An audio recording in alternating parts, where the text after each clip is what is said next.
Today, I'm answering 5 questions, mostly about the future of real estate and what's going on up here.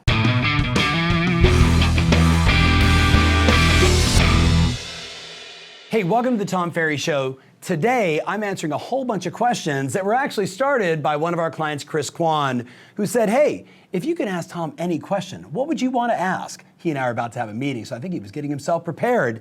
So I want to go through a few of those questions with you today.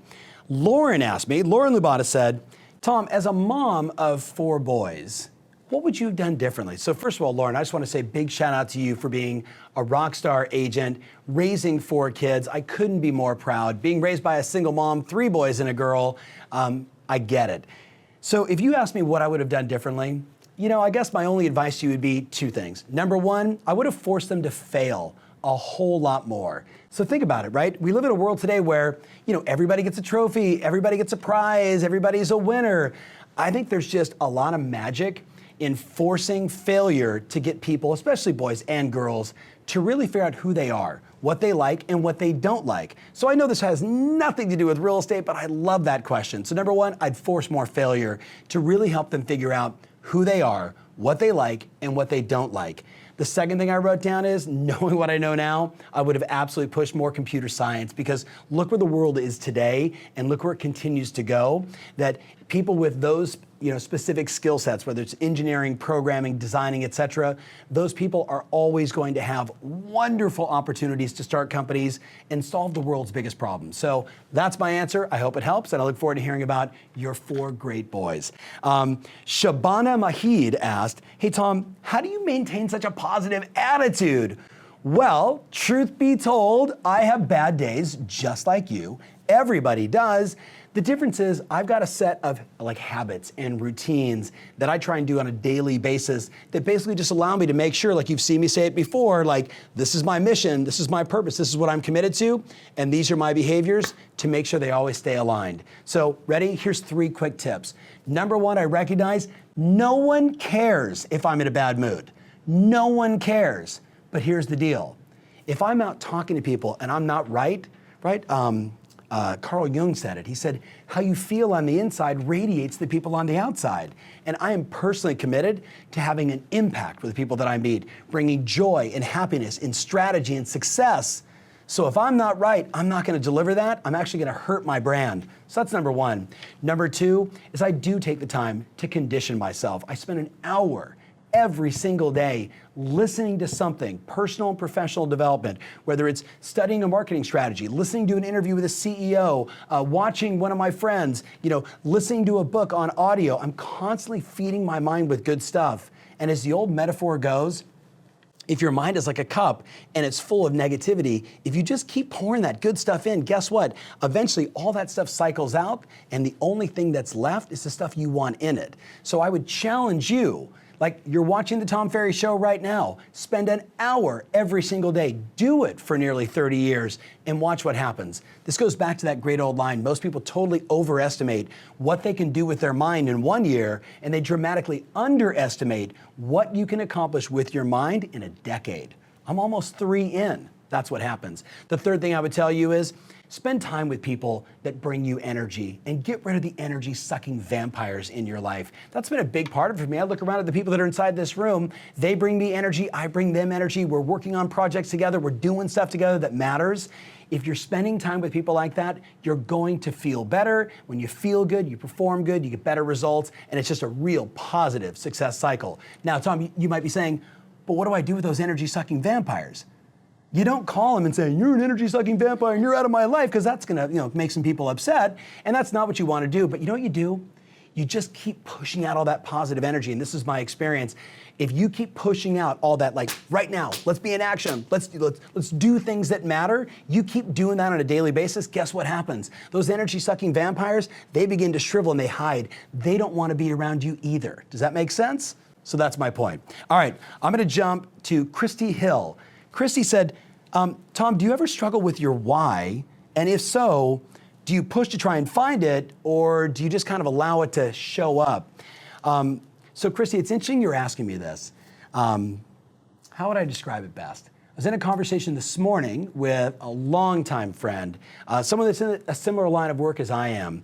And we were chatting about how when you start the year, right? So here we are, April, right? And we're humming along and we're doing our business. And you've been following that plan, if you will, for now 60, 90, 120 days, maybe, going back to October, November of last year. And what happens is, you start to lose some of the passion, right? You start to lose some of the reasons why you're doing this. Like, it was a really motivating thought when you wrote the plan last year, but now you're in the grind of doing the work. So I've experienced that. You've experienced it. I always go back to the same thing. I think about Mike Vance, my mentor. The first time I met with him in Miami, I said, Mike, you personally work with Mother Teresa and Jack Welch and Steve Jobs and all these extraordinary people, Walt Disney, like, what did they all have in common? And he said, Tom, they've all answered the 5 most important questions and they live by them. What's your next question? And you've heard me talk about this on the Tom Ferry Show. I go back to those 5 questions when I feel like I'm losing some of that edge, losing some of that energy. And yes, it happens to me too. I'll go back and say, hey, what's my purpose? Why am I really here? Like, life is short, man. We do not have a lot of time. So I want to make sure that I am living every day with what matters to me most, doing what matters to me most. So I go back to that question. Or he asked the second question, what are your God-given talents? What do you do that's natural and automatic that, that changes lives or impacts people or just makes you feel good every day, right? So I do more of that. I get back to those routines. Then he said to me, what do you value? Now, this is what's interesting.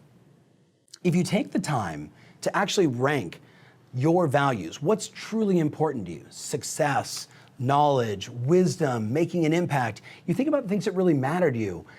I share with people, when I find a rock star who's getting a little off track, oftentimes what's happened is they've made decisions and choices that were not in line with their values, and all of a sudden, just like the old metaphor of an airplane going from LA to Honolulu, it's always going to be a little bit off track, but it's going to course correct. Those values get you to course correct. If you're not thinking about what really matters to you, who you are, the impact you want to make, it's really easy to get off into some tangent. And next thing you know, you're doing things that you don't care about. You're not even sure why you're doing them. Somebody just offered it to you and there you go. So those first 3 questions, it's almost like a chiropractic adjustment. It gets me right back on track. But then the 4th question he said was, it's 10 or 20 years from now, and how is the world experiencing you? It's 10 or 20 years from now, and how is the world experiencing you? And like many of us, I've got my dream board up, my 20-year vision. I'm 3 years into the newest version of this. And I'll go in and I'll look at my life, my wife, my boys, the possibility of grandkids. And I start thinking about what I'm working towards. And I'll tell you, that very quickly gets me right back on track.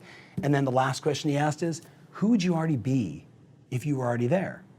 It's a really deep question. Who would you be if you were already there? Instead of like, what would you be doing? Tell me about the qualities and the characteristics, the mindset, the attitude. Like, who is that person that's living at that level? And I go back to those being choices. Now, I am old school. I know some of you don't do this stuff, but I do affirmations. I actually took the time to list out who I felt I would be at that level, and I converted each one of those into affirmations. Read them a few times, and it's like that chiropractic adjustment, and I'm right back on track. So, Christy, that's a big question. I hope that helped. David Rosen from New York City, who I've known forever. Interesting kind of follow-up question. He said, Tom, how often should a top producer level up, have that next breakthrough? I think about some of my musical heroes like David Bowie or Madonna. If you reflect on the body of their work, every time they came out with a new record, a CD, or a new album, there was like this metamorphosis from the old to the new, right? Ziggy Stardust to the Thin White Duke, thinking about David Bowie. And as they made those transformations, it was an opportunity for them to come out new, to come out fresh, to come out with something interesting that they were inspired about. And David, I think the same thing applies to real estate agents, to lenders, to title reps, to entrepreneurs. We get bored doing the same thing over and over again. So the question is, how often should you be leveling up? How often should you be creating that breakthrough? I'd say it's probably every 18 months to max 3 years. Think about it. In 3 years from now, if you're doing the same stuff every single day, the market has changed, the clients have changed, the world has changed, but you didn't change. So David, I think it's every 18 months to 3 years, and that would be like the worst case scenario. But what you don't want to do is be changing every 60 to 90 days. Because when you build your plan, right, you got to do the things, you got to follow up, you got to make sure that you're taking action on what you committed to and not be like bouncing all over the place when it's April or May or June. You were smart enough to write the plan for 2018, be dumb enough to follow it. Make sense? So for you, I'd probably say 18 months might be a little too much. Maybe it's just once a year as you're rewriting your strategy and your goals for 2019 or 2020. So that'd be my advice. Christy asked, where do you see the business in 5 years? So I get asked this question a bunch, right? I actually just spent a little time with 165 other CEOs, startup companies, real estate companies, mortgage companies, portals, MLSs, the whole 9 yards. Brad Inman, big shout out to you for creating this event. And everybody was talking about where's it going? And I got to be honest, there was a lot of fear throughout that conference. People, concerned about disruptors, changing the industry. I got to tell you, at the end of the day, I just believe in my heart of hearts, if we fixate on making the real estate transaction a more beautiful experience for clients, we're always going to win. So in 5 years, who knows? Is it going to be augmented management? Are we going to, hey Siri, I'd like to buy that house, and everything gets done. Am I going to put my phone, my finger on my thumb on a phone, and the loan is done instantaneously? I hope so. I hope so. Wouldn't that be exciting? Certainly better than, signing loan docs. We all know that experience. So where is it going? This is my answer. It's going to serve the customer. Take the time, go back, Google today. I don't know if we can add it actually maybe on the Tom Ferry blog. You should look at Jeff Bezos, the CEO of Amazon. He did, every year he writes a letter to all of his shareholders. And if I think it's 20 or 21 years now, every year he writes about the same thing with Amazon. Our mission is to make it as easy as possible for people to do business with us.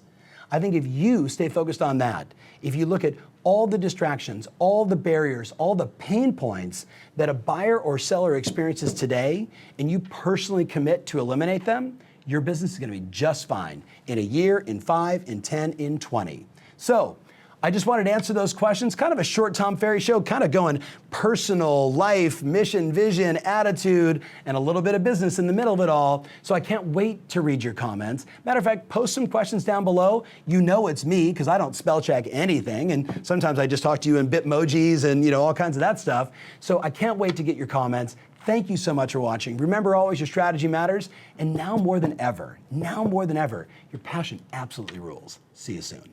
Hey, thanks so much for watching. If you want more of this, make sure you subscribe to our channel. Hey, thanks so much for watching. We have a number of events coming up, and we'd love to have you there. Visit tomferry.com/events and reserve your spot today.